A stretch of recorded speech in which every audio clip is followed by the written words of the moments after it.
Tout commence ici. Un simple gars qui est sur le départ, des rêves plein la tête de ses futures aventures dans un pays qui ne lui est pas si inconnu que cela. Et ce gars, c'est moi. Ça y est, je suis de retour au Japon. Mais cette fois c'est différent. Je pars pour 3 mois. 3 mois pour explorer, m'imprégner, comprendre un peu plus ce pays qui me fascine depuis si longtemps. Ce n'est pas la première fois que je viens ici. J'ai déjà goûté à l'intensité de Tokyo, à la tranquillité de Kyoto, au choc culturel du premier ramen à 3h du matin, au combini, ouvert 24h/24, au temple caché derrière des immeubles. Toutes ces expériences m'ont marqué et elles m'ont donné envie de revenir autrement. Cette fois, je prends mon temps. Je veux sortir des sentiers battus, aller au-delà des clichés, rencontrer, observer, apprendre. Ce vlog, c'est une immersion, une sorte de carnet de bord, entre découverte et introspection. Je vais vous montrer ce que je vis au jour le jour. Des lieux connus, et d'autres, beaucoup moins. Des moments simples, et des galères aussi. Parce que voyager, c'est pas juste collectionner les photos, c'est se perdre un peu, pour mieux se retrouver. Bienvenue dans mon voyage de 3 mois au Japon. On est le 22 février, 11h20, et je décolle de Charles de Gaulle, pour ce qui est déjà mon 3e voyage au Japon. Et pourtant, l'excitation est toujours là, peut-être un peu différente, moins de surprise, mais plus d'impatience, un peu comme si je retournais dans un endroit familier, presque chez moi. Cette fois, j'ai choisi un itinéraire un peu plus long, 11 heures de vol pour rejoindre mon escale à Xiamen, en Chine, d'environ 8 heures d'attente sur place, avant de rejoindre Osaka grâce à un vol de 2h45. Le premier vol se passe sans histoire, j'en profite pour me poser, de repenser à mes précédents voyages et imaginer tout ce que ce nouveau séjour va m'apporter. Mais à l'arrivée à Xiamen, les choses deviennent vite étranges. Au lieu de nous faire passer en zone de transit, comme c'est normalement le cas, tout le monde est dirigé vers la zone d'émigration, comme si on allait entrer en Chine. La communication est quasiment impossible, l'anglais est quasiment inexistant. On essaie tant bien que mal de se faire comprendre, mais c'est flou, voire complètement absurde. Finalement, après plusieurs échanges un peu tendus, on nous redirige dans un couloir un peu perdu. On marche, un peu à l'aveugle, pour finir devant une porte cadenassée. Là, on attend 30 minutes, sans vraiment savoir pourquoi. Puis, un nouveau contrôle, température, bagages, cabine fouillée. En tout, cette expérience à l'aéroport de Xiamen a duré presque 1h30. Heureusement que l'escale était longue. Mais bon, après ça, place à un vol plus court, plus calme. Et même avec une petite touche de fun. Un repas à bord décoré de façon mignon. Inattendu, mais franchement marrant. Et à 17h55, heure japonaise, me voilà de retour à Osaka. 5 ans après mon tout premier voyage ici, c'est toujours la même sensation. Un mélange de fatigue, d'excitation, et ce petit truc indescriptible qu'on ressent quand on revient dans un endroit qu'on aime. Et c'est arrivé justement, parlons-en. Je tiens à confirmer que j'ai de la chance. Quand j'arrive, il pleut. Super. Pile poil quand je sors du métro pour 15 minutes de marche. Juste à la guest house. Yaï. Allez, on tient le bon bout. Le plus marrant, c'est que cette fameuse pluie s'est transformée en neige juste après. Drôle d'accueil.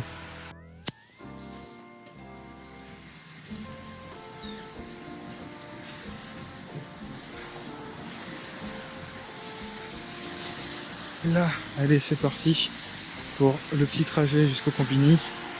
Ça vous avez manqué les petits vlogs, et ben c'est reparti. Ah, la neige qu'il y a. Ça est pile poil quand j'arrive. C'est pas beau.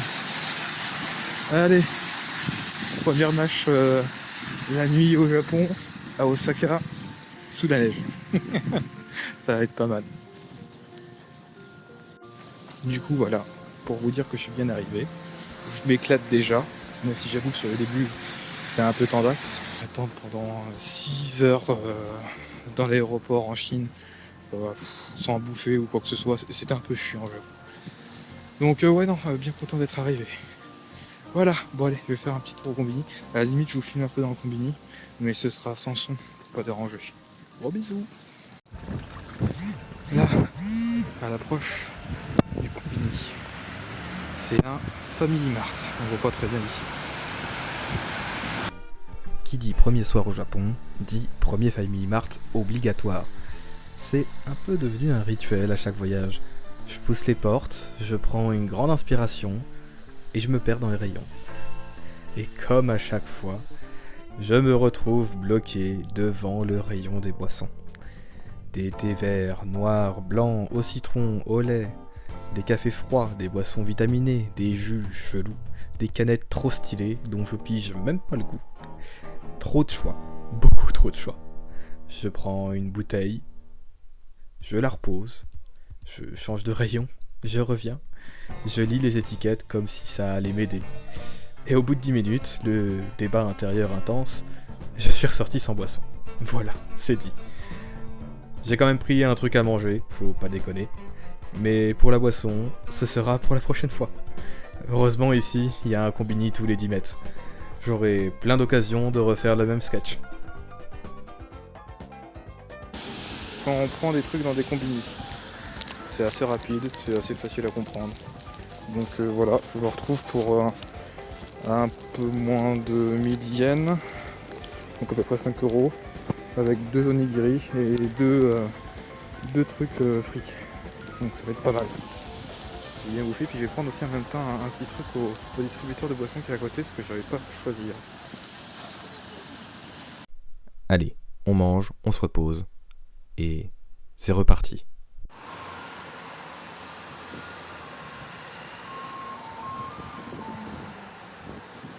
Bon, j'en profite maintenant que c'est un endroit un peu plus calme. Je suis pas très loin de Shinsekai, un endroit assez touristique. Si je me souviens bien, la traduction littérale de Shinsekai... Vous voyez la petite mèche. La traduction littérale de Shinsekai, c'est Autre Monde. Donc c'est une rue marchande qui est en centre-ville de Osaka. Et du coup, là, j'allais pour rejoindre un autre endroit un peu moins connu. Vous verrez un peu plus tard, c'est sympa. Et je m'arrêtais pour prendre une petite photo. J'avais croisé une petite mamie juste avant à qui j'avais dit bonjour. Et du coup je me suis arrêté pour prendre la photo et tout. Puis la petite grand-mère elle est repassée et elle m'a tendu un cadeau en disant presento. Un petit origami. Elle m'a dit que ça s'appelait Orishimi. Orishimi. C'est Orizuru. C'est Orizuru. Orizuru. Voilà. Donc c'est peut-être le nom pour l'origami qui symbolise la grue. Je ferai mes recherches après et peut-être que je me suis pas bien souvenu du nom. Du coup, c'était Oritsuru. Ori pour origami et tsuru pour grue. Voilà, tout simplement. Mais je revérifierai ça. Donc un petit cadeau de la part d'une grand-mère, c'est super gentil, franchement, j'adore. Bon allez, à toutes, bisous. Je reprends ma marche un peu ému, un peu dans ma bulle. J'ai décidé de laisser les grandes artères de la ville derrière moi et de me perdre dans les ruelles les moins touristiques possibles. Celles où les fils électriques s'entrelacent au-dessus de ma tête, où les chats dorment sur les scooters et où les petits commerces de quartier vivent leur quotidien sans vraiment se soucier des visiteurs. J'avance sans trop savoir où je vais, jusqu'à ce que je me rapproche de Nambai Asaka Jinja. Je pensais y trouver un coin un peu tranquille, un sanctuaire discret perdu entre deux immeubles. Et en arrivant, surprise, il y avait déjà pas mal de monde. Locaux et touristes se croisaient dans un ballet tranquille, entre prières, selfies et conversations basses. Et là, elle m'est apparue, la fameuse tête de lion géante. Impossible à rater. 12 mètres de haut, la gueule béante, les yeux d'un vert perçant, presque surnaturel. Elle semble littéralement surgir du sol. C'est à la fois impressionnant et un peu surréaliste, comme si on y avait croisé un décor de théâtre japonais en plein centre-ville. Cette gueule ouverte n'est pas juste pour le style. Selon la tradition Shinto, elle est censée engloutir les mauvais esprits, les attirer à l'intérieur et les neutraliser. Elle protège, purifie et symbolise la victoire sur le mal. C'est assez étonnant de savoir que cette structure date seulement de 1975, alors que le sanctuaire, lui, existe depuis des siècles. La tête de lion, c'est une reconstruction moderne, mais elle a réussi à devenir une figure emblématique du lieu. Beaucoup viennent y prier pour réussir un examen, un entretien ou lancer un projet. Il paraît que la chance y est contagieuse. En explorant un peu plus loin, j'ai aussi découvert quelques mémoriaux discrets. L'un d'eux rend hommage aux victimes des guerres, un autre aux marins disparus en mer, de simples stèles silencieuses mais chargées de respect. Ces petits détails nous rappellent que les sanctuaires ne sont pas que des lieux de prière, ce sont des espaces de mémoire, d'émotion et parfois même de deuil. Malgré la foule, j'ai trouvé un petit coin d'ombre pour m'asseoir. J'ai levé les yeux vers la gueule de lion et me suis laissé happer. C'était peut-être un peu symbolique, mais dans ce moment suspendu, j'ai eu envie de laisser là mes doutes, mes peurs, mes pensées trop lourdes, comme si, moi aussi, je pouvais les confier à cette bouche béante pour continuer mon voyage un peu plus léger.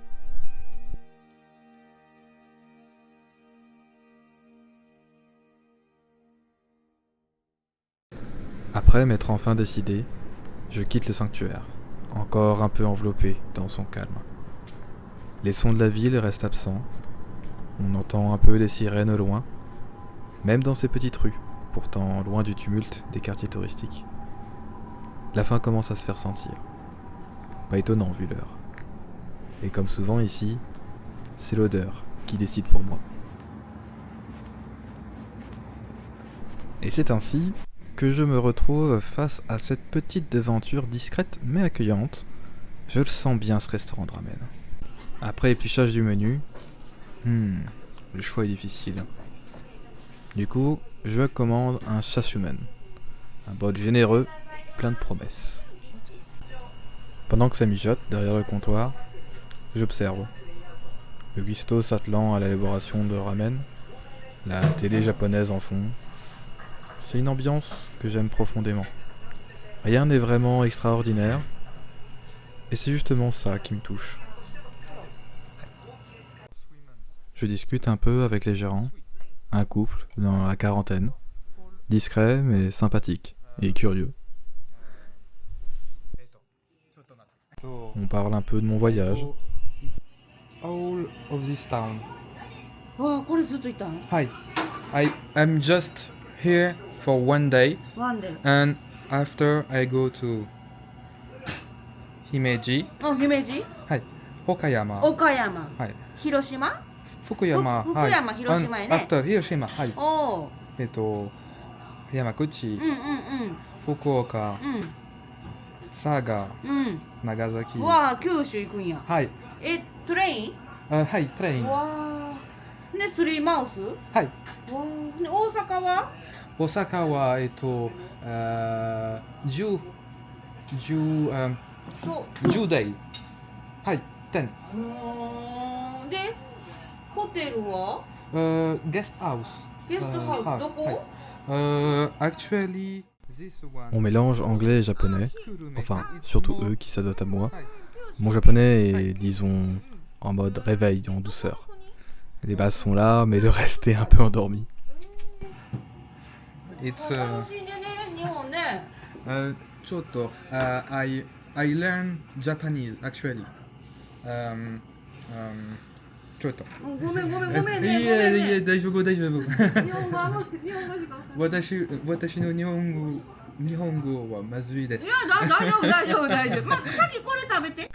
On parle un peu de mon voyage, de leur restaurant. Ils sont là depuis déjà plus de 10 ans.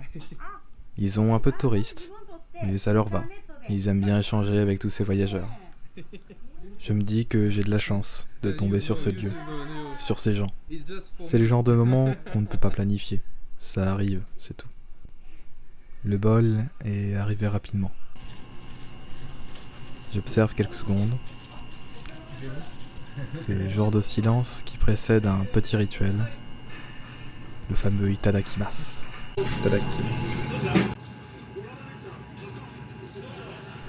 Les tranches de porc sont bien grasses.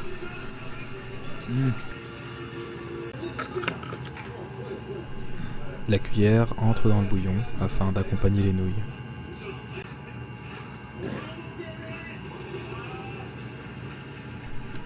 Un goût riche, mais pas trop lourd. L'équilibre parfait. On sent les heures passées en cuisine. Et puis, ce moment où je me mets à slurper. C'est un réflexe ici, presque un art. Ça oxygène les nouilles, ça fait ressortir les arômes, et surtout, ça montre qu'on apprécie. La première fois que j'ai goûté à ça, je me sentais un peu gêné. Aujourd'hui, je me dis que c'est un des rares endroits où on peut vraiment faire du bruit en mangeant. Et que c'est même bien vu.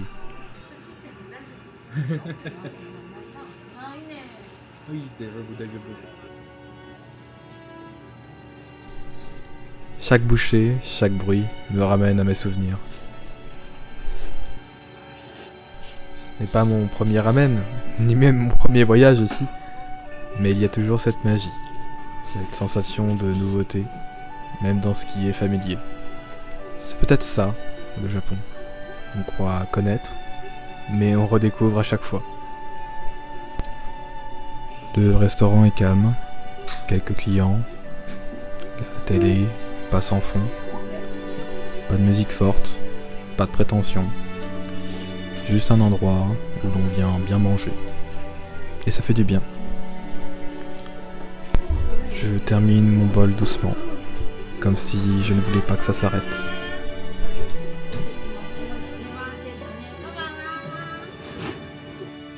Bon, je profite du chemin du retour juste à la guest house pour faire un petit compte rendu de ce repas de ce soir.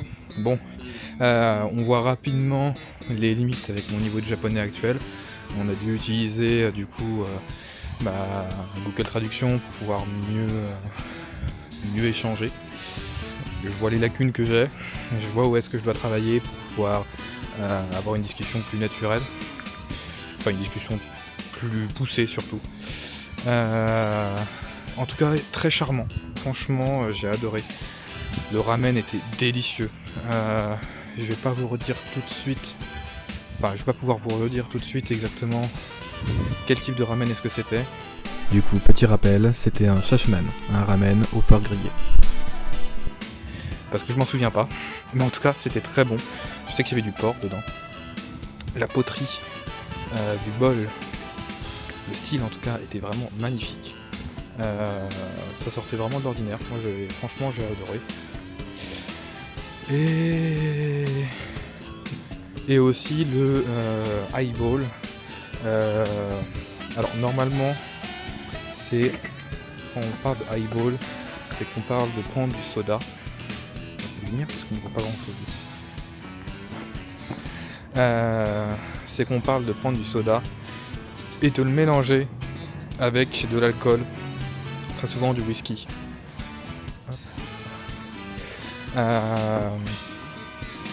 Et là du coup c'était uniquement du yuzu avec du soda. Donc en fait on les appelle soda, tout simplement de la limonade. Enfin pour cette fois-ci. Peut-être que je sais pas exactement la définition. Bref, ce n'est pas le sujet. Donc c'était de la limonade au yuzu, qui était franchement délicieuse. Le yuzu est un agrume dont le Japon est le principal producteur et consommateur. Comparé au citron, le yuzu offre une palette de saveurs plus subtiles et moins acides. Certains le qualifient de mélange entre citron vert et la mandarine, agrémenté parfois de notes de pomelo. Rien à dire. Donc voilà, mais par contre, ouais, je vois qu'avec mon niveau de japonais, on tombe très vite à court de mots pour pouvoir demander qu'est-ce que font les gens, pourquoi est-ce qu'ils sont là. On va avoir des discussions un peu plus poussées, quoi. Donc voilà. En tout cas, très bon restaurant. Je conseille. Je mettrai leur adresse juste là. Ils sont très gaijin friendly, donc ils ont un menu en anglais. Dès que tu veux un peu discuter, dès que tu veux un peu lancer le dialogue, ils sont vraiment ouverts, donc il n'y a pas de souci. Franchement, ils sont adorables. Donc voilà, une bonne soirée. Maintenant, direction la guest house. Un peu de repos. Demain, dernière. Je disais avant que le 4x4 ne passe, demain, dernière journée complète sur Osaka. Parce qu'après, ce sera la journée de transfert pour aller à Himeji. Donc, demain, ça va être surtout de la préparation. finir de faire les réservations pour le transport à Himeji, vérifier que tout soit bon, et puis après il n'y aura plus qu'à suivre, voilà, tout simplement. J'essaierai de voir avec les locataires de la guest house si certains ont des choses à me conseiller, s'ils connaissent un peu la région ou non. On sait jamais. Donc voilà pour ce petit résumé. J'espère que ça vous a plu. Moi en tout cas ça m'a plu. C'était très bon. Bien mangé. J'avais un peu peur qu'il n'y ait pas beaucoup de restaurants d'ouverts, étant donné que de ce que j'avais cru voir sur internet, c'était un jour férié. À vérifier, mais je crois que c'est un lien avec une date d'anniversaire d'un empereur. Je vous redirai ça à la guest house, avec plus d'indications. Mais très bonne soirée. Je vais me répéter très souvent, mais maintenant que je suis au Japon, autant vous dire que tout se passe tout le temps très bien. J'adore vraiment cette ambiance, et c'est difficile de ne pas aimer les choses. Il y a toujours des choses qui vont pas, comme dans tous les pays, il y a des inconvénients et des avantages partout. Mais non, franchement, je regrette pas les plus de 22 heures, 23 heures de vol, avec l'escale un peu calamiteuse en Chine. Mais non, ça vaut le coup. Et encore, c'est que le début. Donc voilà, bonne soirée à vous, en espérant que tout se passe bien de votre côté. Et en terminant sur un petit mot de japonais, Hoyasume, soit bonne nuit. J'en m'en vais dormir.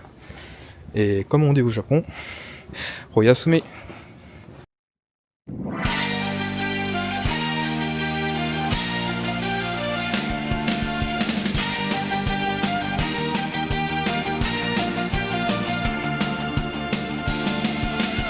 毒を仕込んで微笑んだお前の口元俺の正体暴こうと爪を尖らせる今夜限りじゃもう終われそうにない全てを知ってながら楽しんでるのか優しいだけの恋ならばどこに